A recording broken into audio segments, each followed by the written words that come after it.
이진우의 손에 잡히는 경제.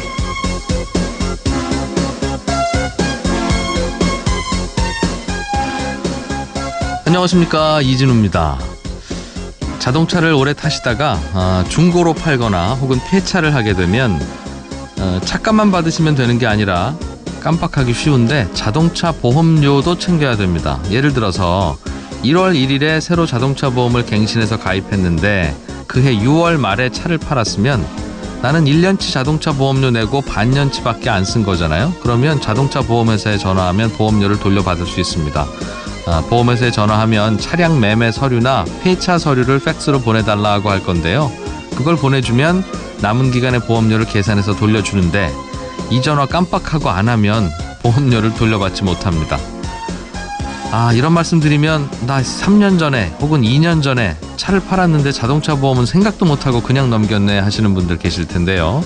그럼 지금이라도 받을 수 있느냐, 이게 궁금하실 텐데 자동차를 폐차하거나 중고로 팔고 나서 3년 이내에는 보험회사가 그 보험료 돌려주려고 준비하고 있습니다. 남은 보험료 보험회사가 갖고 있으니까요. 그때 보험회사 어디였는지 떠올려 보시고 전화해 보시면 혹시라도 숨어있는 돈 찾을 수 있을 겁니다.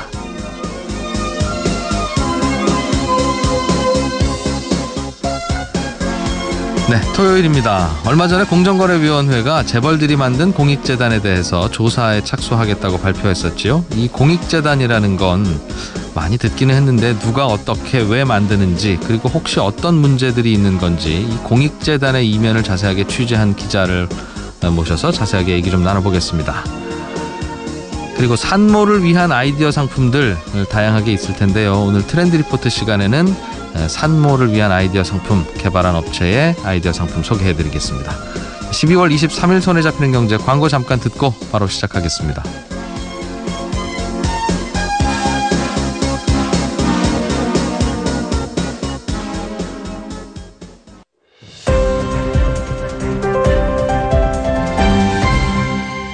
경제를 생각하는 사람들의 즐거운 습관, 이진우의 손에 잡히는 경제.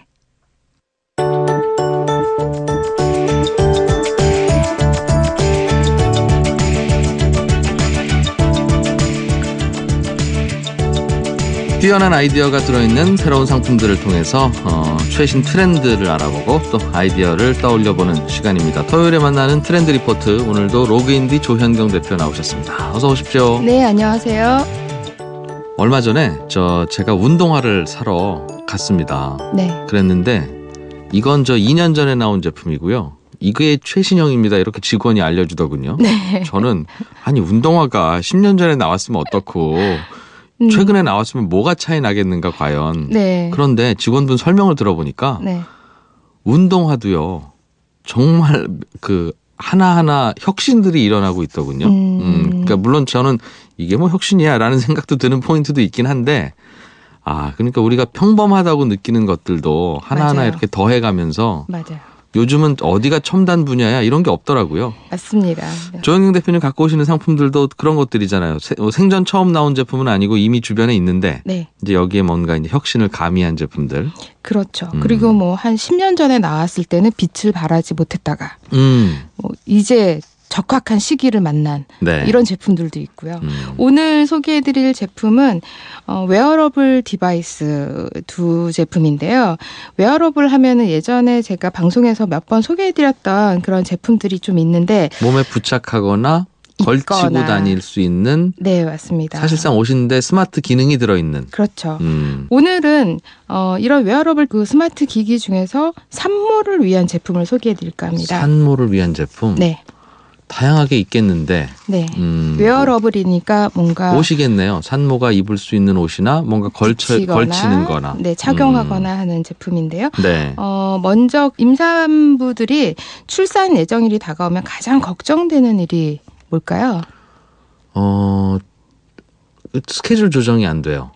지금 언제 출산하게 될지 예정일이 있는데 네네. 예정일은 말 그대로 예정일일 뿐이고 네. 먼저 나오는 경우도 있고 늦게 나오는 경우도 네. 있는데 늦게 나오면 그때부터는 하루하루가 카운트다운이니까 뭐 어떻게 안 되고 또 먼저 나오는 것도 그렇죠. 미리 대비하고 위험하죠. 있지 않으면 놀랍죠. 예, 저는 경험이 없어서 모르지만 주변에서 보니까 늦게 아이가 태어나는 것보다 이 예상치 못하게 빨리 조산한 경우가 굉장히 위험하거나 네. 더 걱정스러운 일이라고 하더라고요. 음. 그래서 최근에는 이 조산율이 그래도 생각보다 그렇게 적은 수치는 아니었어요. 뭐 18명 중에 1명 정도가 조산을 한다고 하는데요. 그래서 조산의 위험이 있거나 네. 또는 내가 아이가 빨리 태어나면 어떻게 하지? 이렇게 걱정되는 산모들을 위해서 출산 예정일 3개월 전부터 사용할 수 있는 그 밴드가 있습니다. 배에 부착하는 밴드인데요. 네.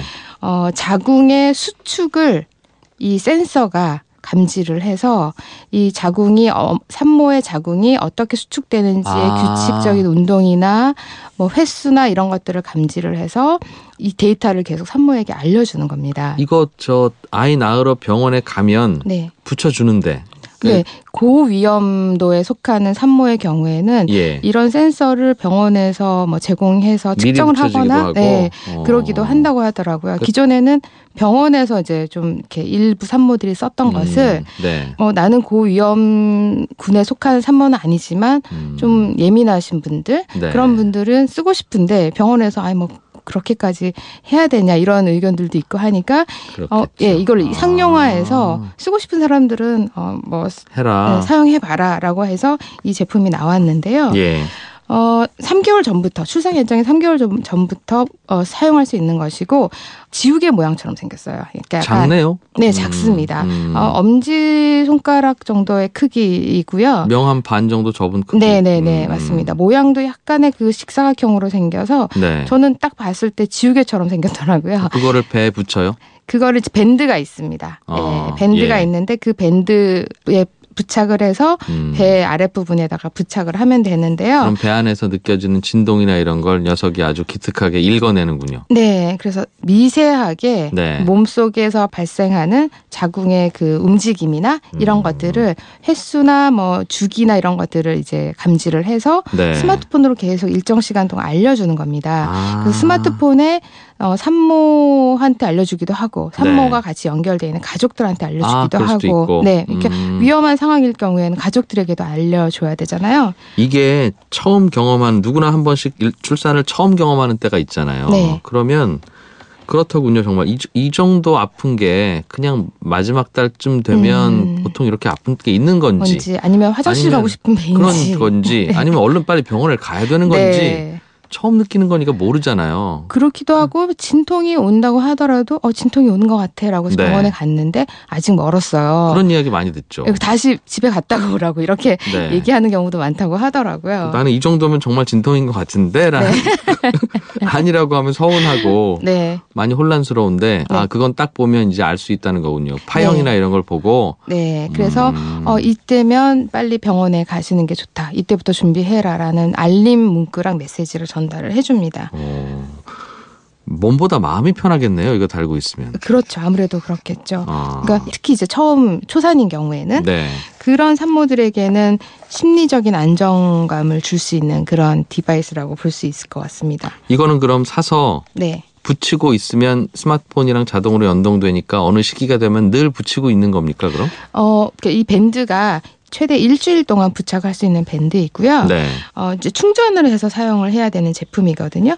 그래서 뭐 저녁이나 밤에만 이렇게 착용해도 되고 네. 이제 뭐 3개월 전 정도에는 그렇게 조산의 위험이 크지는 않으니까 이 붙이는 횟수를 좀 줄였다가 네. 출산 예정일이 다가오면은 이제 상시적으로 붙이고 있는 그런 그런 제품입니다. 충전할 때만 잠깐 떼놨다가 그때 네. 불안해서 지금 병원 가야 되나 이런 네, 걱정 안 네. 해도 되는 기계네요. 네, 맞습니다. 야 이거 뭐 좋기는 좋을 것 같은데 네. 이건 근데 비쌀 것도 같고 일단 그리고 네. 비싼 거 사서 평생 쓰지라고 생각하면 네. 그런데 아이를 몇 아이를 명을 뭐- 낳겠어요? 네. 뭐 팔아야 되나 뭐 애매하겠네요. 얼마쯤 해요? 이 회사는 이것을 판매하는 그 서비스로 생각하고 있지 않고요. 대여하는 렌탈 서비스로 생각을 역시 하고 그 마음도 있습니다. 이해를 한. 네. 그래서 뭐 많이 써야 1년 뭐 평생 한 두세 번 쓸까 그렇겠죠. 하겠죠. 네. 최대 뭐 3회 정도 쓸 텐데. 그리고 사실은 두 번째, 세 번째는 네, 알겠죠? 알아요, 이제는. 아직 멀었어, 괜찮아. 본인이 스스로. 예. 네. 그래서 이 제품은 1개월에 149달러. 그러니까 한 달만 쓰겠다라고 하면은 149달러에 하루에 약 대여를 5,000원 해주고요. 꼴. 네. 2개월에는 249달러, 3개월에는 299달러. 이렇게 네. 이제 이 패키지로 네, 서비스를 제공을 하고 있다고 합니다. 여기도 마지막에 9로 끝나는 가격을 붙였네요. 네. 그렇죠. 이게 왜 300달러 안 하고 299달러라고 붙이냐고 그러면 네. 싸게 보이는 효과도 있는데 네. 또 요즘엔 이런 말씀도 하시더군요. 300달러 이러면 네. 무성의하게 가격을 붙여놓은 책정한 것 듯한 같다. 괜히 많이 남긴 것 같고 뭔가 고민을 많이 해서 249달러 맞아. 이렇게 289달러 50센트 이러면 얘들이 아주 치열하게 고민을 많이 했구나. 마진 별로 안 붙였겠구나 네. 이런 느낌을 준다네요. 그럴 수 있을 것 같아요. 네. 생각이 나서 말씀드렸어요. 그래요. 재밌는 제품인데 예전에 조 대표님께서 소개해 주신 제품 중에 네. 과민성 대장 증후군 있는 분들 네. 갑자기 배가 아파서 화장실 가야 되는데 네. 그때는 빨리 안 가면 조절이 안 되는 그런 그렇죠. 분들. 예. 그렇죠. 미리 갔다 오면 참 좋을 텐데. 네. 그것도 예전에 웨어러블 스마트 맞아요. 기기로 설명해 주신 적 있어요. 네. 그런 제품이 있다고. 네, 배꼽 밑에 붙이고 있으면 본인은 아직 감지하지 못했지만 너는 한 10분 후면은 아플 거야. 빨리 지금 화장실에 찾아봐. 이런 메시지를 알려주는 거죠. 예. 네. 그래서 저도 그 방송 듣고 이게 이렇게까지 필요한가 싶었는데 네. 고통받는 분들은 네, 굉장히 아주 좋은 거라고 그거. 네, 맞습니다. 네. 그런 말씀하시더군요. 아마 이분들도 이런 고생했겠죠. 그래서 만들었겠죠. 네, 그 여성들이 이 조산에 대한 부분에 대한 그 두려움이나 이런 것도 굉장히 크다고 해요. 네. 그래서 그 부분을 어떻게 하면 좀 쉽게 해결해 줄까. 그리고 병원에서 이미 사용하고 있는데 의료기기도 아니래요. 네. 의료기기로 구분된 제품도 아니기 때문에 그렇다 그러면 상용화시켜서 일반 산모들도 쓸 수 있게 하면 어떨까. 네. 그래서 실제 이 제품은 의료기기로 등록된 제품은 아닙니다. 그래서 남성분들도 아내들에게 관심을 평소에 많이 가지시면 이런 사업 기회가 생기는데 네. 에이, 뭐 저러다 말겠지 뭐 이렇게 생각하고 그러면 네. 두 번째 소개해드릴 제품이 네. 바로 그 남편분이 네, 아이디어를 내서 만든 제품인데요. 산모를 위한 제품이에요? 네, 산모를 위한 제품입니다. 어떤 거예요? 아기가 태어났습니다. 그러면 그 다음 단계에서 산모들의 가장 애로사항은 뭐 여러 가지가 있겠지만 네. 그 중에 하나가 모유수유 문제라고 해요. 역시 힘들죠. 네. 예. 이 모유수유에 대한 고민을 해결해야 되는데 뭐 아이를 데리고 잠깐이라도 주말이라도 외출을 하게 되면 모유수유실을 찾아야 되거나 네. 또 모유가 이렇게 풍족하지 않은 여성분들도 많대요. 시간도 많이 걸리기도 하고 또 반대인 경우에는 얼른 짜서 놔야 되는데 맞아요. 밖에서 돌아다니면 그런 공간도 마땅치 않고 그렇죠. 그래서 이 모유수유하는 분들을 위한 제품인데요. 그 속옷 안쪽에다가 네. 패드처럼 되어 있어요. 그래서 이 디바이스를 이제 밀착을 시키면 그 안에 이제 펌프 같은 것들이 들어 있거든요. 유축기가 네. 대개는 이제 밖으로 꺼내서 쓰는데 네. 아예 부착이 될 수 있게 만들었다는 거군요. 피부에 부착해서 속옷 브래지어 안쪽에 이제 이렇게 넣는 부분인데요. 예.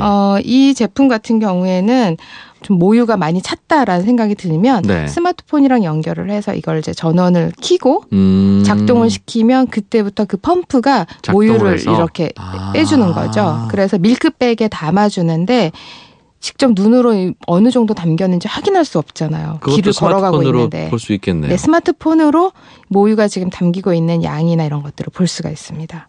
그러면 어디 멈춰서 방에 들어가거나 하지 그러지 않아도 돼요. 네. 그래서 다 차면은 전원을 끄고 뭐 잠깐 화장실이나 이런 데 가서 그 밀크백만 빼내면 되는 겁니다. 그래서 그 밀크백 위에는 그 스티커로 되어 있어 밀봉할 수 있는 스티커가 같이 있는데요. 그 스티커로 붙인 다음에 뭐 네. 가방에 넣어서 보관하거나 또는 아기 젖병에 넣어서 바로 아기에게 그럴 수 먹이거나 있겠네요. 또 뭐 냉동을 시키거나 하는 그렇게 이제 보관을 할 수가 있습니다.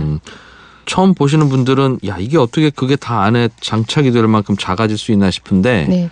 작게 만들면 되겠네요. 네, 그냥 브래지어 정도의 네. 크기라고 보시면 될 것 같아요. 그리고 무게도 그렇게 무겁지가 않습니다. 이게 이제 스마트 디바이스다 보니까 부착했을 때 뭔가 묵직하거나 무겁거나 네. 그러지 않을까 하는데 예. 무게도 굉장히 가볍고 모유를 뺐을 때 모유 무게가 좀 있겠죠. 그러면 네. 모유는 밀크백이라고 하는 그 비닐백만 뽑아내면 되기 되는 때문에 거니까. 네.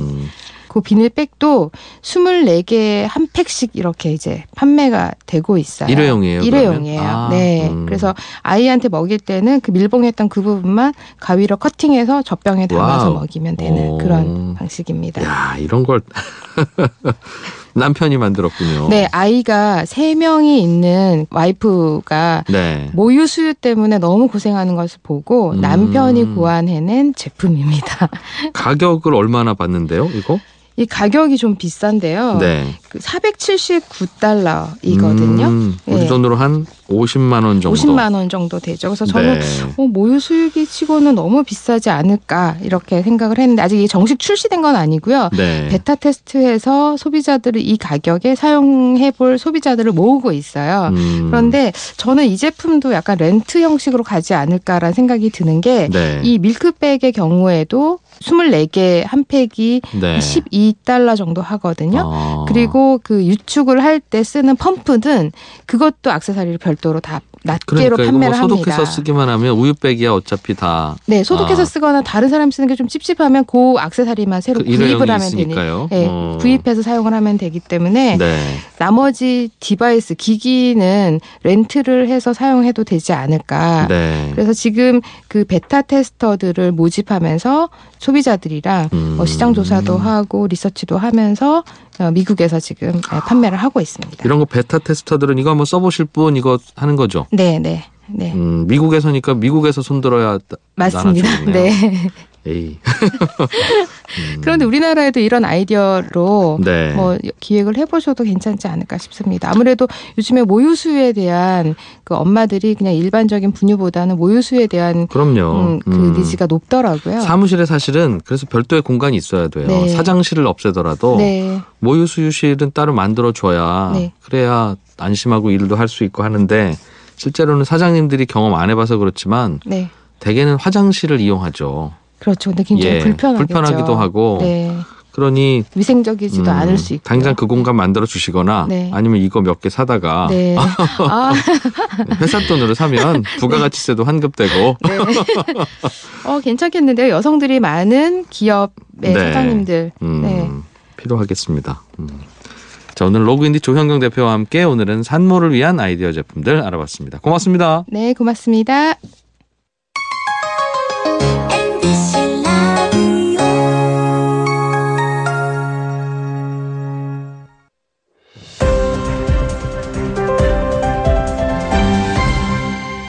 경제를 생각하는 사람들의 즐거운 습관.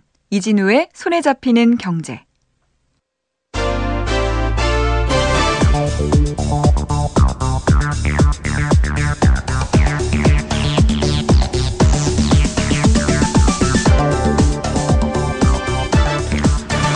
경제 뉴스들 특히 대기업과 관련한 뉴스를 듣다 보면 종종 등장하는 용어가 바로 재단입니다. 작년에 우리나라 전국을 흔들었던 최순실 씨 사건도 미르재단과 K스포츠재단이라는 곳에 대기업들이 의혹 쌓인 거액의 출연금을 냈다는 게 시발점이 되지 않았습니까?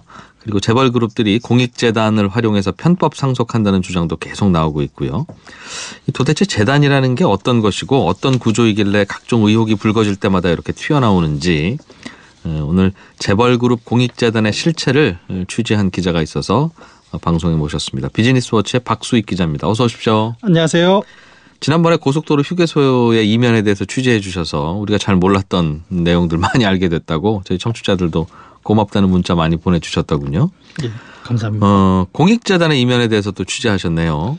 네, 이게 최근 몇 년 새에 보면 이 공익재단을 둘러싼 여러 가지 좀 뉴스들이 많았는데 네. 가장 크게는 말씀하셨듯이 이제 미르 K스포츠 재단이 있고 예. 또 최근에 보면 이제 128억 원에 달하는 기부금을 이제 횡령한 사건을 일으켰던 세이망 씨앗 사건도 있었고 또 가깝게는 김상조 공정거래위원장이 이제 대기업이 만든 공익재단이 제 역할을 하고 있는지 한번 보겠다라고 한 달 보름 전에 얘기를 했고 네. 그래서 지난 목요일 그러니까 그저께 공정위가 실태조사에 착수한다고 밝혔습니다. 이게 공통점이 다 이제 공익법인인데 이런 것들은 주로 하는 게 기부를 받아서 말 그대로 공익 그러니까 공공의 이익을 위해서 좋은 일을 하는 곳인데 뭐가 문제길래 이런 사건들이 계속 좀 나오는지 뭐 그런 것들을 한번 따져봤습니다. 방금 표현해 주셨듯이 그 좋은 일에 쓰기 위해서 돈을 네. 끌어모아서 돈을 갖고 있는 이른바 돈덩어리. 네. 그게 재단인 것 같아요. 보기엔. 그래서 그렇습니다. 어찌 보면 나라에서 사실은 다 해야 될 일인데 어려운 분들 돕는 일이라든가 다 국민들 세금 걷어서 정부가 신경 써야 되는 일이긴 한데 일일이 다 신경 못 쓰니까 그러니까 민간이라도 돈을 걷어서 좋은 일에 쓰자 그렇게 모인 게 재단 아니겠습니까? 그렇습니다. 그래서 일반적으로는 뭐 여러 가지 뭐 난치병 환자들을 치료한다든지 형편이 어려운 학생들 장학금을 줘서 공부하도록 한다든지 네. 이런 일들 때로는 이제 여러 가지 재산이 많은 분들이 자기도 좀 돈을 기부를 해서 여러 가지 도움을 주고 싶다 할 때 대체적으로는 이렇게 직접 어떤 도움을 받을 사람에게 전달하는 것이 아니고 복지 사업을 전문적으로 하는 자선단체에 기부를 하고 네. 또 그 기부를 받은 그 자선단체가 적절한 곳에 대신 전달해 주는 이런 식으로 그랬었죠. 하는 거죠. 예, 예. 그래서 그런 단체들이 일반적으로 이제 우리가 공익재단이라고 그걸 재단, 공익재단이라고 예. 한다. 그 외에 뭐 역할에 따라서 장학재단, 뭐 의료, 문화, 뭐 학술재단도 있고. 네. 근데 이게 이제 말씀을 드렸듯이 원래 이런 기능들이 정부나 지방자치단체가 예산을 집행해서 하는 게 원칙인데 민간에서도 기부금을 바탕으로 하니까 여러 가지 혜택을 또 국가에서는 반대급부로 주겠죠. 구체적으로 무슨 혜택을 줍니까? 가장 재단한테? 예. 대표적인 게 이제 세금을 좀 면제해 주는 건데 원래 누군가로부터 재산을 받으면 받은 사람이 증여세를 내야 되고 아니면 네. 뭐 빌려준 거다, 빌려받은 거다 그러면 차용증 쓰고 뭐 이자 주고 네. 뭐 이렇게 해야 되는데 그런 거 없이 받은 돈 그대로 세금을 국가에서 걷지 않겠다 대신 좋은 일에 쓰라 이렇게 이제 하는 것이고. 제가 예를 들면 돈이 좀 있어서 1억 원을 네. 어떤 재단에다가 기부를 하거나 네. 혹은 이 돈으로 재단 설립해서 씁시다 라고 네네. 하면 내 돈 1억 원이 그쪽으로 가는 거니까 받은 쪽에서 증여세를 내야 되는데 원칙적으로는. 좋은 일 하려고 모였으니 증여세 내지 마세요 이런다 이거죠. 그렇죠. 그리고 준 사람들에게도 혜택을 또 주는 게 있죠. 그 연말정산 때 대표적으로 세제 맞아요. 혜택. 그래서 내 돈 일로 가고 또 나는 세금 혜택 받으니까 예, 그렇습니다. 이중으로 좋은데 네네. 그런 거를 복지재단이라고 부르기도 하고 뭐 공익재단이라고 부르기도 하고 공익법인 뭐 용어와 명칭이 다양하던데 네, 맞습니다. 각각 다 달라요? 이게 일단 법률상 통일된 정확한 용어는 비영리 공익법인이라고 하는데요. 좀 네. 풀어서 설명하면 영리 활동을 추구하지 않으면서 공익적인 목적으로 설립한 특수한 목적 법인 뭐 이런 것인데 그래서 그저께 공정위도 발표를 할 때 대기업 공익 법인에 대해서 실태 조사를 하겠다 밝혔는데 네. 근데 우리가 보통 나눌 때 법인에는 재단이 있고 사단이 있는데 이 재단이라는 것은 주로 이제 현금이나 주식 같은 재물을 기반으로 해서 만들어진 거고 네. 사단이라는 것은 사단법인이라는 것은 재물보다는 사람들이 여러 가지 같은 목적을 가지고 만들어진 건데 지금 이제 오늘 계속 말씀드릴 그 대기업들이 만든 공익법인은 대체적으로 기업 총수나 계열사들이 이제 뭐 주식이나 현금, 현물을 출자해서 그러니까 출연을 해서 만들었기 때문에 재단법인인 거죠. 공익재단. 재단이네요. 예. 미르 재단, K스포츠 재단도 같은 원리로 재단이라고 합니다. 그렇군요. 그래서 이번에 문제가 됐던 뭐 미르 재단, K스포츠 재단 이외에도 네. 각 법인들이 대기업들이 대개는 이제 창업주의 호를 따서 재단을 만들죠. 그렇습니다. 뭐 현대는 아산 재단, 네네. 삼성에서도 여러 가지 재단을 운영하고 이게 결국 우리가 보기에는 대기업들이 대기업 돈으로 좋은 일 하려고 만든 거구나라고 생각은 드는데 네. 얼핏 생각되는 질문이 아니 좋은 일 할 거면 그냥 결국은 기업들이 내는 돈일 텐데 그냥 기업이 직접 좋은 일 하지 왜 굳이 무슨 재단을 따로 만들까? 이런 의문이 일단 먼저 들어요. 네, 그렇습니다. 일단 먼저 기업들이 뭐 당연히 자연스럽게 한 해 벌이들인 수익에서 뭐 여러 가지 비용 지출하고 남은 것들을 가지고 기부금을 내기도 합니다. 그래서 네. 뭐 저희들도 그래서 매출액 대비 기부금을 얼마 냈다 이런 걸 따지기도 하는데 그렇게 직접 기부하는 것도 있고 아니면은 어떤 기업 총수라든지 계열사들이 자신들이 가진 주식이나 현금 같은 거를 직접 출연을 해서 공익재단을 아예 만들어서 네. 뭔가를 해보겠다라고 하는 것들도 있는 것이죠. 일단 한번 저수지에 담궈놨다가 이제 네네. 필요할 때 쓰겠다. 네네. 근데 대개는 이게 상속이나 증여의 편법으로 사용되는 게 가장 먼저 지적되는 부분 아니겠습니까? 예, 그렇습니다. 이게 왜 그런 지적들이 나오냐면 이제 대기업 총수들이 보통 가지고 있는 재산이라는 게 현금도 많겠지만 우리가 알 수 있는 드러나는 것들이 회사 주식인데 계열사 주식들이죠. 예. 예. 그래서 이 주식의 일부를 출연해서 만드는데 이때 출연한 주식에 대해서는 이 증여세가 면제가 되는 것이죠. 아까 설명드렸던 대로. 그러면 이렇게 되면 이제 내 대주주인 내가 갖고 있는 주식을 아들한테 주면 반을 나라에다가 증여세나 상속세를 그렇습니다. 내야 되는데 재단을 만들어서 내 주식이 그대로 가면 거기에는 세금 안 떼고 그대로 옮겨간다 이거죠. 그렇죠. 예. 그런 상황에서 그 재단의 어떤 의사결정을 좌지우지할 수 있는 이사장이라든지 대표 자리에 네. 자녀를 앉히면 그거는 세금 없이 어떤 주식이 세습이 되는 사실상 그런 그 주식에 대해서는 자식들이 마음대로 할 수 있다. 그렇죠. 그런 어떤 논란들이 계속 좀 이제 있어 왔던 것이죠. 잠깐만요. 그런데 재단으로 주식을 옮겨 놓으면 그 주식을 팔아서 생긴 돈은 재단의 돈이잖아요. 그러니까 재단을 만들어서 내 주식을 대주주가 그쪽으로 몰아주고 네. 아들 보고 네가 여기 재단 이사장 해라 한다고 해서 네. 아버지가 준 그 주식을 팔아서 아들이 집에 냉장고 바꾸거나 이럴 수는 없잖아요. 그럴 수는 없습니다. 물론.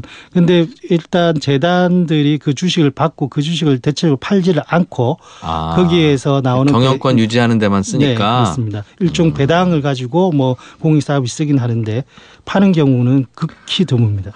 어차피 우리 재산은 어차피 쓸 일은 없고 쓸 돈은 이미 많으니 네, 현금 부동산이 많이 이걸 그대로 있으니까. 대대손손 물려주는 게 필요한데 네. 직접 주식을 주면 자꾸 상속증여세 받아가니까 재단을 만들어서 거기에 주식 몰아넣고 재단의 운영권을 계속 대대손손 물려주겠다 이 말이네요. 예, 그렇습니다. 쉽게 말하면 이렇게 볼 수 있는데요. 1대, 2대, 3대 이렇게 나갈 때 네. 100%의 지분이 있는 것이 3대까지 증여세를 그대로 내면 마지막에 50되면 25%가 남는 것인데 재단의 주식을 다 물려주면 3대에 가서도 100이 그대로 남아 있는 것이죠. 나머지 현금이나 부동산은 본인들이 쓸 만큼 가지고 있고. 아니 그러면 상속 이거 고민하지 말고 아버지가 갖고 있는 주식, 할아버지가 갖고 있는 주식을 다 재단으로 몰아주죠. 그리고 나서 재단 이사장이 올해부터는 우리 아들이고 30년 후에는 손자가 하고 한 50년 후에는 증손자가 하고 그러면 되지 않습니까? 네, 그런 문제들 때문에 사실 이게 1980년대까지는 그런 제한이 없었고요. 그러다가 이제 계속 그게 문제가 되니까 90년대 들어서 공익재단에 기부하는 주식도 무작정 세금 면제는 해주진 않겠다. 정부가 그렇게 했고 그래서 이제 어떤 특정 한도를 줬는데 한도가 얼마나 돼요? 그게 여러 차례 변화가 있다가 지금은 정확하게 5%입니다. 그러니까 예를 들어서 삼성 이건희 회장이 지금 삼성생명 주식 20%를 가지고 있는데 네. 그중에 4분의 1인 5%를 재단에 주면 그 5%에 대해서는 세금이 없고 증여세 안 물고 네, 나머지 이제 15%를 자녀들에게 나눠주면 그거는 세금을 물고 그러면 20%를 통째로 재단으로 넘겨주면 네. 5%에 대해서는 세금 안 물리지만 15%는 사실상 자식한테 준 걸로 생각하고 증여상속세 50% 이상 물리겠다는 거군요. 네, 그렇게 돼 있습니다. 규제가 있기는 한데 그래도 그 규제를 피해서 5%까지는 세금 없이 상속하는 일이 벌어지는 거네요. 네네, 그렇습니다. 그래서 다들 그 재단들을 가지고 있나 보네요. 꼭 이런 목적은 아니고 물론 뭐 좋은 목적에 쓰려고 만든 재단들도 있겠습니다만. 그렇습니다. 어떤 재단들이 그런 재단들이죠? 되게. 그래서 우리나라에서 보통 통상적으로 가장 덩치가 큰 기업들을 상호 출자 제한 기업 집단 이렇게 부르는데 이제 이게 자산 총액 10조 원 이상. 요 기업들을 대상으로 그중에서 이제 총수가 있는 기업 24곳을 보니까 이 중에 75% 그러니까 18개 그룹에서 재단이 다 있고요. 네. 또 하나 이 18개 그룹은 정말 예외 하나도 없이 다 계열사 주식을 다 가지고 있습니다. 그리고 이 주식들은 당연히 이제 주식을 재단에 출연할 때 세금을 면제받았던 것이고 또 하나 특징은 이렇게 이제 재단이 이제 계열사 주식을 가지고 운영이 되는데 이 재단의 이사장이나 뭐 여러 대표자들 이사진에 대체적으로 기업의 그 해당 기업의 총수나 임원 또는 총수의 자녀들이 이제 많이 있는 것이죠. 뭐 그런 목적으로 만들었다면 당연히 그렇게 보내야 되겠죠. 아니면 믿을 수 있는 신복을 보내거나. 네네.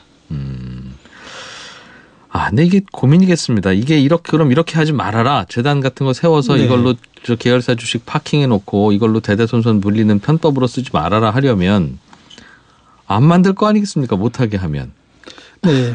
그렇죠. 그래서 근데 우리가 또 이렇게도 생각해 볼 수가 있는 게 우리가 개인적으로 어느 단체에 기부를 할 때 그 단체에 무슨 영향력을 행사하려고 기부를 하느냐 따지면 그건 아니죠. 그렇죠. 근데 다만 저도 기부할 때 이거는 소말리아에서 뭐 병으로 힘들어하는 아이에게 주세요라든가 네네. 이거는 겨울에 혹시 뭐 난방비 부족한 노인들에게 주세요라든가 네네. 내 돈이 이렇게 쓰였으면 좋겠다는 희망사항은 이야기하고 네네. 기부할 수는 있죠. 예, 그래서 이제 그런 취지에서 초기에는 이 여러 가지 뭐 거액의 기부자들이나 뭐 대기업 총수들이 출연을 할 때 그래서 그런 사람들의 기부자들이 뜻을 좀 이렇게 초기에는 반영을 하자 해서 출연한 사람들이 이사장을 많이 맡는 경우가 있는데 문제는 네. 이제 그 다음입니다. 그 다음에 초기에 재산을 기부했던 사람들 우리가 흔히 얘기하는 그 우리나라 기업사의 창업주 세대 1세대들은 대부분 다 돌아가셨죠. 네. 그리고 지금은 그 후손들이 이제 재단 이사장을 맡고 있는데 이거는 어떻게 보면 재단을 좀 세습하는 게 아니냐.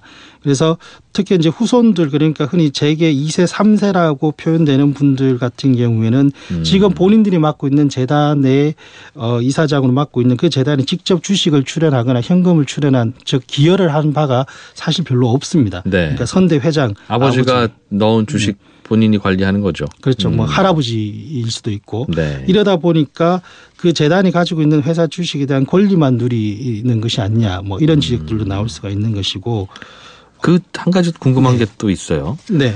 그럼 그런 계열사 주식을 받아서 주식을 나눠주면서 불우이웃돕기를 할 수는 없잖아요. 1,000억 원어치의 주식을 사회환원해서 재단을 만들었다 하더라도 네. 그 1,000억 원이라고 하는 주식 덩어리에서 나오는 돈이라고 하면 배당밖에 없을 텐데 그렇죠. 배당은 하는 기업도 있고 안 하는 기업도 있잖아요. 그렇습니다. 그럼 1% 배당한다고 하면 한 1년에 10억 나오는 건데 네. 직원들 한 10명 만약에 그 재단에 있다 그러면 인건비로만 해도 거의 그 정도 나갈 거고 그렇습니다. 실제로는 그 재단이 장학금이나 불우이웃돕기로 쓰는 돈은 별로 없겠네요 그럼? 그런 경우들이 많은데 또 네. 이제 뒤에서 설명을 드릴 텐데 이 경우에도 우리가 정확하게 알 수가 없는 게 이게 직원들의 인건비로 나간 것이냐 아니면 진짜 공익사업에 쓴 것이냐라고 하는 회계 처리 기준이 좀 모호한 측면이 있습니다. 그래서 인건비로 나간 것도 공익사업에 쓴 걸로 예 지금 현재는 규정이 좀 그렇게 돼 있고 그게 이제 지금 그래서 기획재정부가 이제 행정 예고를 해서 내년부터는 기준을 정해서 좀 바꾸자. 어느 일정 부분 이상은 반드시 네. 공익에 써야만 되도록. 그런 취지가 아니라 이 돈은 공익사업으로 회계 처리를 해야 되고 이 돈은 일반 관리비로 회계 처리를 해야 되고 이런 식으로 이제 좀 규율을 정해놨는데 그것도 뭐 실제 자리를 잡으려면 좀 시간이 걸리겠죠. 그렇군요. 실제로 그럼 이런 식으로 악용될 수도 있고 뭐 의미 있게 쓰면 또 의미 있게 쓸 수도 있는 두 가지 양날의 칼이 있는 재단인데 네. 실제로 악용되는 케이스들도 좀 있었죠?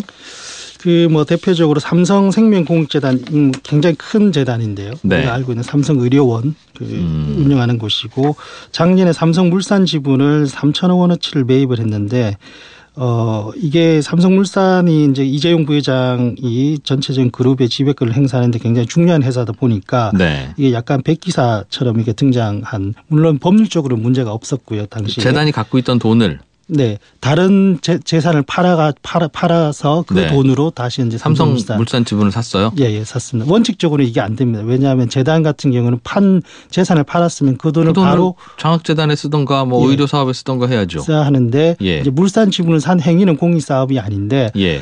삼성 측에서는 그 당시에 이렇게 얘기를 했죠. 이제 물산 지분을 사서 그 주식에서 나오는 배당으로 공익 사업을 하겠다. 이게 법률적으로는 허용이 돼 있습니다. 그러니까 유권 해석상 그렇게 결정이 재단이 갖고 있는 돈을 재테크를 어떻게 하는 거는 그거는 맡겨둔다 이 말이네요. 네네. 더 심했던 거는 사실 이제 금호 아시아나 그룹인데 네. 이 여기는 이제 형제간의 분쟁이 좀 있었고 예. 이 형제간의 분쟁 당시에 공익재단이 중간에 딱 끼어들어서 상대방의 주식을 매입하고 뭐 이거는 사실 공익재단이라기보다는 사익재단에 가까웠던 그런 행동이었죠. 그러니까 이게 선대회장 아버지나 할아버지가 예를 들면 100억 원을 재단에다가 넣고 그 100억 원을 그대로 갖고 있다가 아들이 이렇게 활용하는 거 아니겠습니까? 그렇습니다. 이 재단을 이렇게 허용 안 해주고 우리는 그런 거 허용 안 합니다. 그러면 그 100억 원은 절반은 세금으로 들어갔을 것이고 네. 그럼 아들이 활용할 수 있는 돈은 50억밖에 없었을 텐데 네. 기껏 세금은 깎아줬는데 쓸데없는데 쓰고 있네요. 이렇게. 네, 그래서 이제 공정거래위원회가 이런 것들이 올바른지 이대로 가도 좋은지 이제 실태 조사를 하겠다라고 한 것입니다. 네. 그러니까 법을 좀 엄격하게 바꿔야 될 필요가 있는데 그러니까 재단은 일단은 회장님은 주식밖에 없으니 주식을 기부할 수는 있겠으나 네. 그 주식을 일단은 뭐 한꺼번에 팔면 헐값에 팔아야 될 테니 네. 매년 일정 부분을 팔아서 예를 네. 들면 10년이면 10년 이렇게 정해놓고 현금화를 하도록 해야 되겠네요. 뭐 그런 방안도 있을 수 있고요. 또는 이제 여러 가지 지금 문제가 표면적으로 나온 거는 편법적인 지배력 유지에 활용되는 것이 아니냐라는 것이기 때문에 네. 재단이 주식은 보유를 할 수 있고 그것으로 배당을 받는 건 오케이. 그런데 이제 의결권 행사를 좀 제한을 한다든지.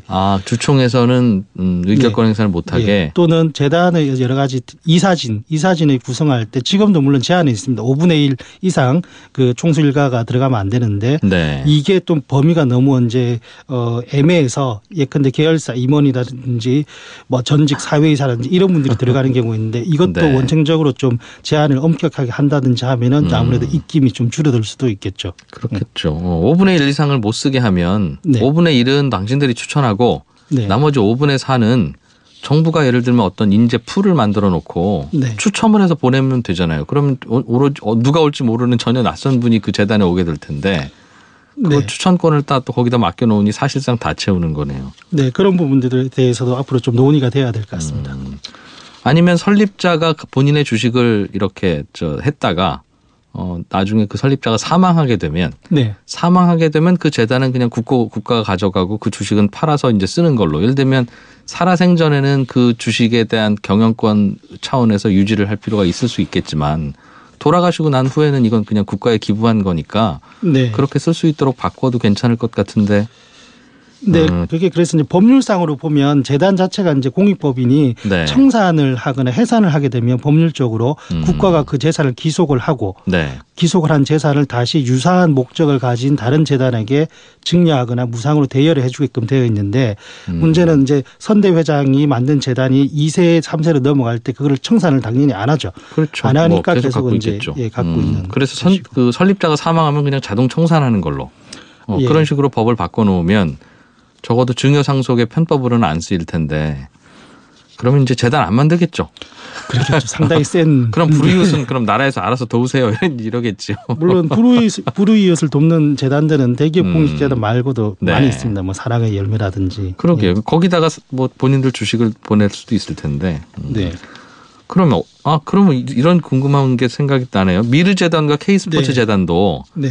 문제가 되긴 했습니다만 일단 대기업들 돈이 거기에 들어가 있지요 지금. 네, 있습니다. 한번 들어간 돈인데 지금은 주인이 사라졌지 않습니까? 네. 그럼 여기 들어간 돈은 어떻게 되는 겁니까? 돈은 지금 돈이 재단에 그대로 있습니다.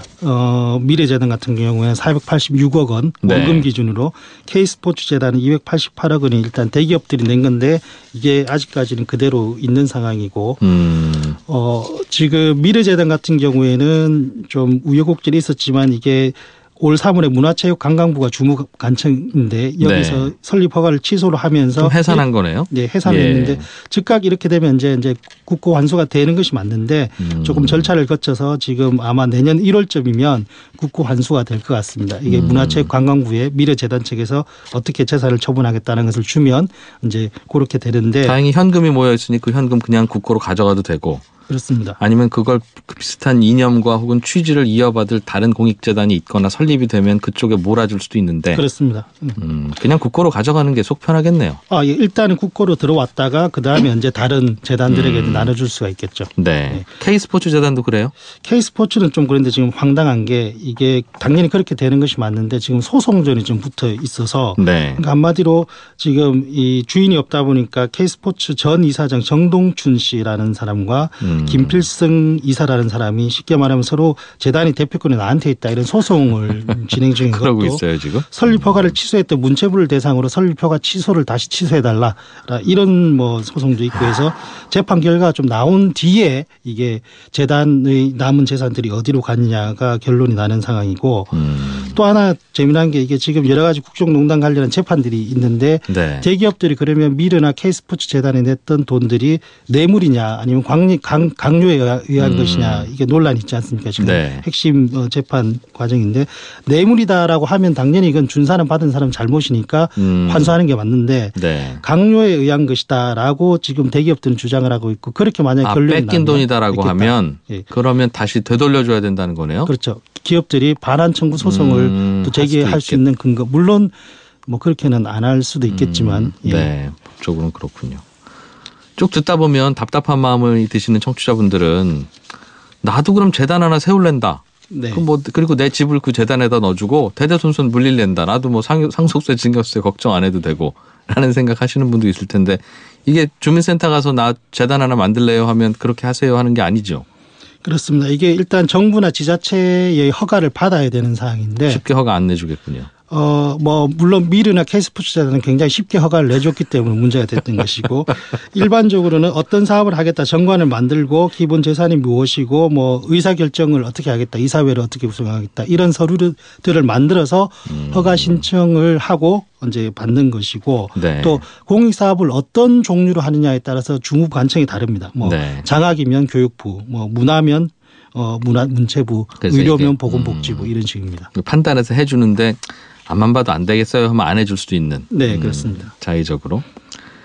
어떻습니까? 제도를 보니까 바꿀 게 참 많아 보이긴 한데 취재하시다 보니까 이것부터 좀 바꿔야 되겠다 싶은 것들, 중요한 것들이 어떤 포인트가 좀 눈에 띄시던가요?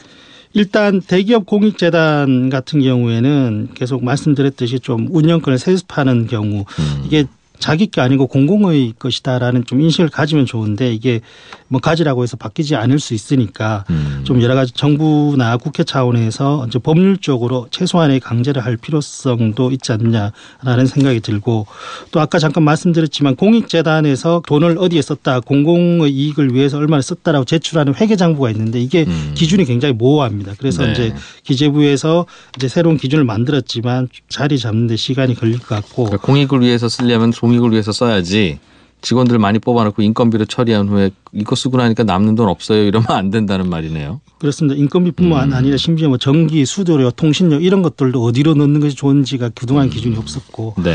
또 하나 보면 이제 주무부처가 너무 다르다 보니까 행정에 일관성이 없는 데다 자칫 어떤 사건이 터지면 책임 회피할 수도 있는 상황이고 그래서 좀 공익법인을 전반적으로 전체적으로 관리 감독하는 뭐 기구가 있는 것도 좀 좋을 것 같고요. 네. 지금 부처별로 너무 찢어져 있고 또 이게 공익법인이 운영을 잘하고 있느냐를 정말 잘 알 수 있는 사람은 내부에서 일하는 사람들이죠. 그래서 미르 K스포츠도 내부 제보자들이 있었던 것이고 네. 그럼 이 제보자들에 대해서 어디에 신고를 하고 어떻게 보고를 해줄 것인가도 좀 이 차제에 좀 정비를 하는 것이 맞지 않느냐 하는 생각이 듭니다. 그럼요. 이 내부 제보자에 대한 포상 문제는 우리 사회가 아주 파격적으로 해서 네. 뭔가 비리에 대해서 고발을 하면 네. 한두 대 정도는 먹고 살 걱정 안 해도 되도록 네. 그렇게 파격적으로 해주면 그 돈 나갈 일이 없다니까요. 네. 그런 제도가 있는데 어떻게 이런 짓을 시키거나 하거나 하겠습니까? 그렇습니다. 눈을 부릅뜨고 감시를 할 텐데 내 네. 직원이지만 그래서 그런 보상금 나갈 일도 없을 거라고요 아마. 네. 자, 오늘 비즈니스워치 박수익 기자와 함께 재벌들이 만드는 공익재단의 이면들 또 들어봤습니다. 우리가 이렇게 관심 갖고 자꾸 요구하면 제도도 좀 바뀌고 하겠죠. 예. 고맙습니다. 덕분에 또 모르던 걸 많이 알게 됐네요. 고맙습니다. 감사합니다. 네, 손에 잡히는 경제 토요일 순서는 여기까지고요. 저는 내일 일요일 오전 11시 10분에 또 다시 오겠습니다. 이진우였습니다. 휴일에도 함께해 주신 여러분 고맙습니다.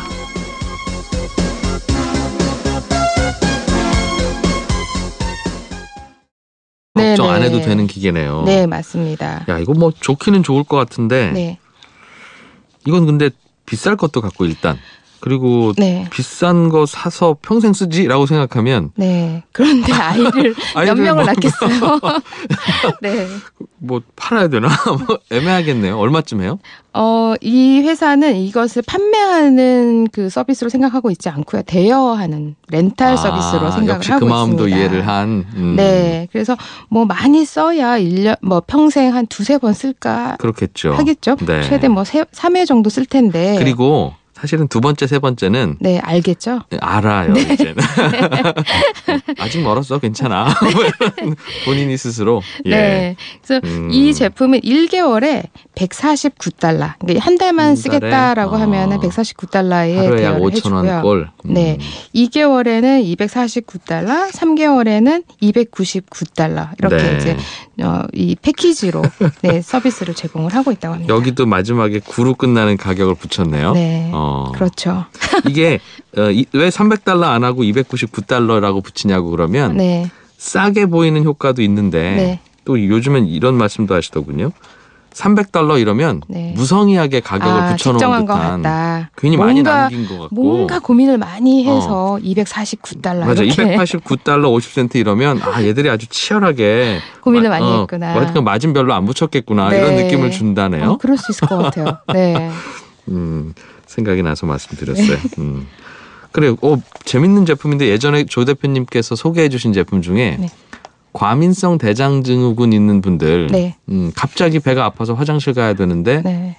그때는 빨리 안 가면 조절이 안 되는 그런 그렇죠. 분들. 예. 그렇죠. 미리 갔다 오면 참 좋을 텐데. 네. 그것도 예전에 웨어러블 스마트 맞아요. 기기로 설명해 주신 적 있어요. 네. 그런 제품이 있다고. 네, 배꼽 밑에 붙이고 있으면 본인은 아직 감지하지 못했지만 너는 한 10분 후면은 아플 거야. 빨리 지금 화장실에 찾아봐. 이런 메시지를 알려주는 거죠. 예. 네. 그래서 저도 그 방송 듣고 이게 이렇게까지 필요한가 싶었는데. 네. 고통받는 분들은 네. 굉장히 아주 좋은 거라고 그거. 네, 맞습니다. 네. 그런 말씀하시더군요.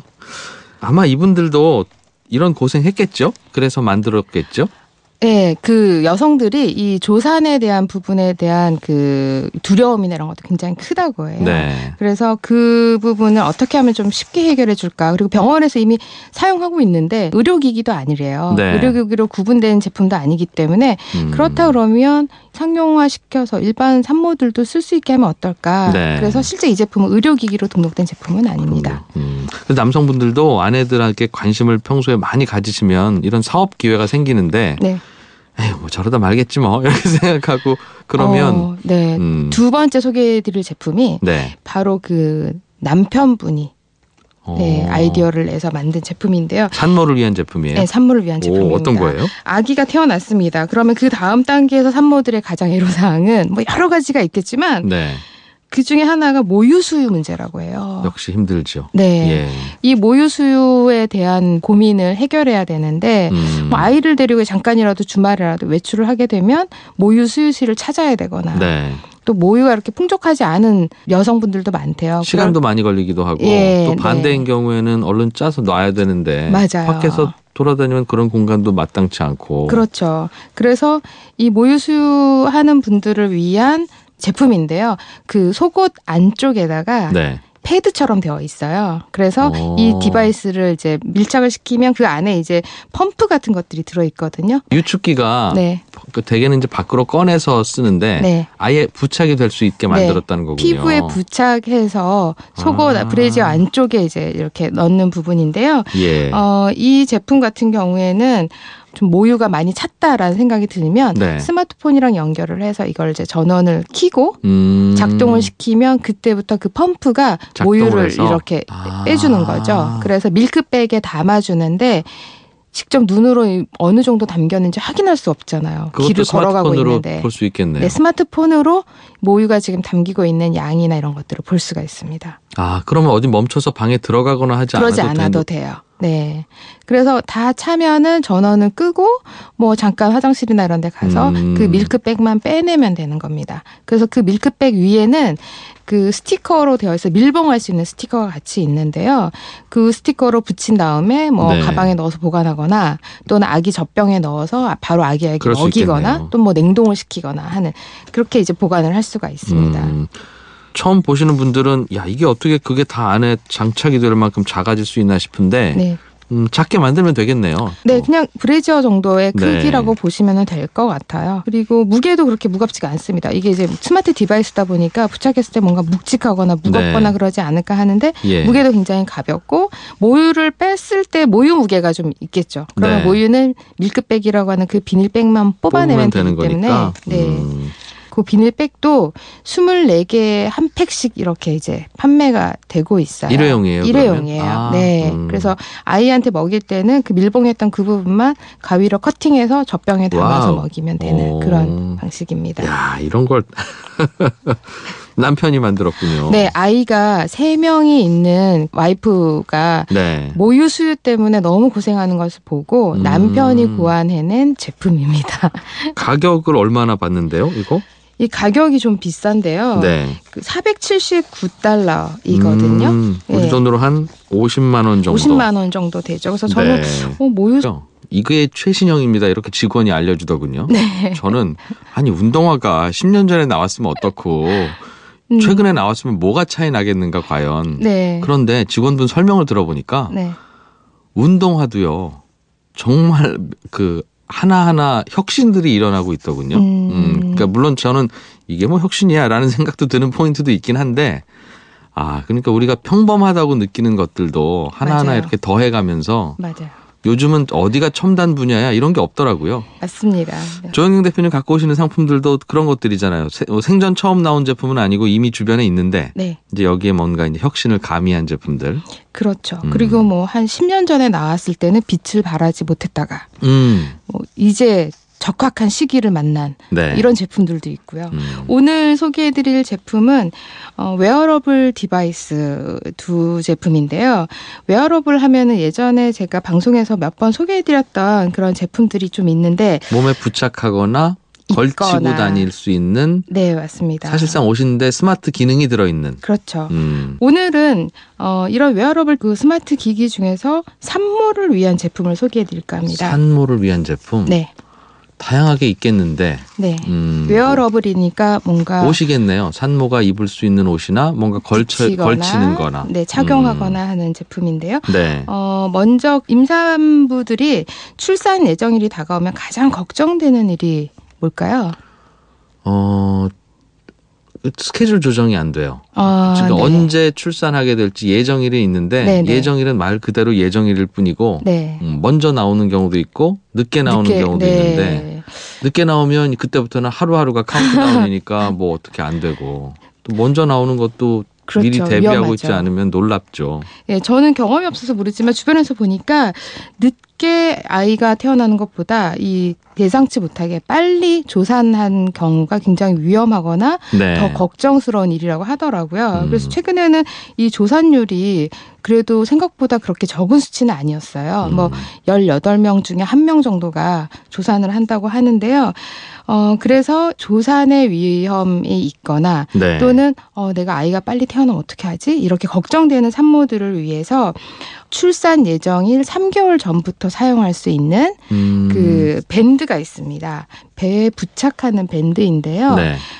자궁의 수축을 이 센서가 감지를 해서 이 자궁이 산모의 자궁이 어떻게 수축되는지의 규칙적인 운동이나 뭐 횟수나 이런 것들을 감지를 해서 이 데이터를 계속 산모에게 알려주는 겁니다. 이거 아이 낳으러 병원에 가면 네. 붙여주는데.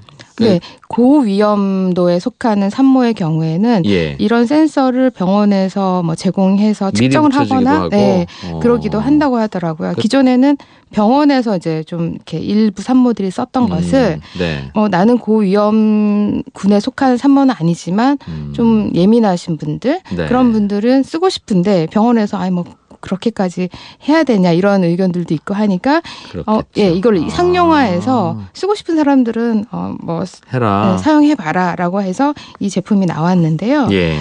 3개월 전부터 출산 예정일 3개월 전부터 사용할 수 있는 것이고 지우개 모양처럼 생겼어요. 그러니까 작네요. 네, 작습니다. 엄지 손가락 정도의 크기이고요. 명 한 반 정도 접은 크기. 네네네 맞습니다. 모양도 약간의 그 직사각형으로 생겨서 네. 저는 딱 봤을 때 지우개처럼 생겼더라고요. 그거를 배에 붙여요? 그거를 밴드가 있습니다. 네, 밴드가 예. 있는데 그 밴드에 부착을 해서 배 아랫부분에다가 부착을 하면 되는데요. 그럼 배 안에서 느껴지는 진동이나 이런 걸 녀석이 아주 기특하게 읽어내는군요. 네, 그래서 미세하게 네. 몸속에서 발생하는 자궁의 그 움직임이나 이런 것들을 횟수나 뭐 주기나 이런 것들을 이제 감지를 해서 네. 스마트폰으로 계속 일정 시간 동안 알려주는 겁니다. 아. 그 스마트폰에 산모한테 알려주기도 하고 산모가 네. 같이 연결되어 있는 가족들한테 알려주기도 그럴 수도 하고 있고. 네, 이렇게 위험한 상황일 경우에는 가족들에게도 알려줘야 되잖아요. 이게 처음 경험하는 누구나 한 번씩 출산을 처음 경험하는 때가 있잖아요. 네. 그러면 그렇더군요. 정말 이 정도 아픈 게 그냥 마지막 달쯤 되면 보통 이렇게 아픈 게 있는 건지 아니면 화장실 아니면 가고 싶은 배인지 그런 건지 아니면 얼른 빨리 병원을 가야 되는 건지 네. 처음 느끼는 거니까 모르잖아요. 그렇기도 하고 진통이 온다고 하더라도 진통이 오는 것 같아라고 네. 병원에 갔는데 아직 멀었어요. 그런 이야기 많이 듣죠. 다시 집에 갔다가 오라고 이렇게 네. 얘기하는 경우도 많다고 하더라고요. 나는 이 정도면 정말 진통인 것 같은데 라는 아니라고 하면 서운하고 네. 많이 혼란스러운데 네. 그건 딱 보면 이제 알 수 있다는 거군요. 파형이나 이런 걸 보고 네. 그래서 이때면 빨리 병원에 가시는 게 좋다. 이때부터 준비해라라는 알림 문구랑 메시지를 전달을 해줍니다. 몸보다 마음이 편하겠네요. 이거 달고 있으면. 그렇죠. 아무래도 그렇겠죠. 아. 그러니까 특히 이제 처음 초산인 경우에는 네. 그런 산모들에게는 심리적인 안정감을 줄 수 있는 그런 디바이스라고 볼 수 있을 것 같습니다. 이거는 그럼 사서 네. 붙이고 있으면 스마트폰이랑 자동으로 연동되니까 어느 시기가 되면 늘 붙이고 있는 겁니까, 그럼? 그러니까 이 밴드가 최대 일주일 동안 부착할 수 있는 밴드이고요. 네. 이제 충전을 해서 사용을 해야 되는 제품이거든요. 그래서 뭐 저녁이나 밤에만 이렇게 착용해도 되고 네. 이제 뭐 3개월 전 정도에는 그렇게 조산의 위험이 크지는 않으니까 이 붙이는 횟수를 좀 줄였다가 네. 출산 예정일이 다가오면은 이제 상시적으로 붙이고 있는 그런 그런 제품입니다. 충전할 때만 잠깐 떼놨다가 그때 불안해서 지금 병원 가야 되나 이런.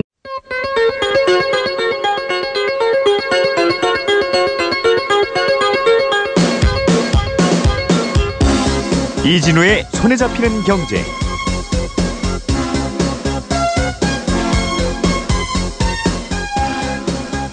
안녕하십니까, 이진우입니다.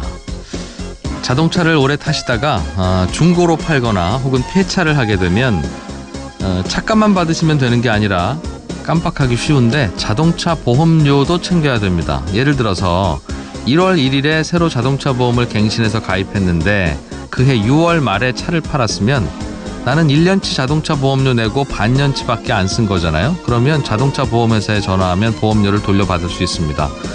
보험회사에 전화하면 차량 매매 서류나 폐차 서류를 팩스로 보내달라고 할 건데요. 그걸 보내주면 남은 기간의 보험료를 계산해서 돌려주는데 이 전화 깜빡하고 안 하면 보험료를 돌려받지 못합니다. 이런 말씀 드리면 나 3년 전에 혹은 2년 전에 차를 팔았는데 자동차 보험은 생각도 못하고 그냥 넘겼네 하시는 분들 계실 텐데요. 그럼 지금이라도 받을 수 있느냐 이게 궁금하실 텐데 자동차를 폐차하거나 중고로 팔고 나서 3년 이내에는 보험회사가 그 보험료 돌려주려고 준비하고 있습니다. 남은 보험료 보험회사가 갖고 있으니까요. 그때 보험회사 어디였는지 떠올려 보시고 전화해 보시면 혹시라도 숨어있는 돈 찾을 수 있을 겁니다.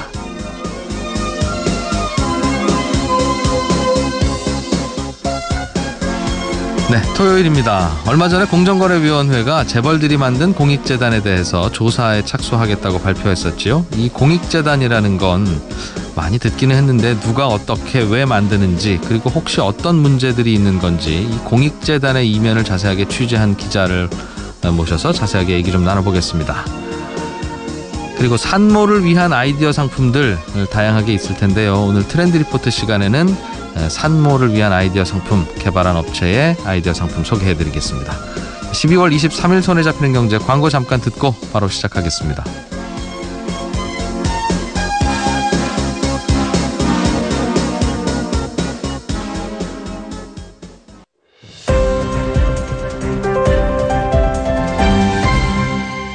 경제를 생각하는 사람들의 즐거운 습관. 이진우의 손에 잡히는 경제.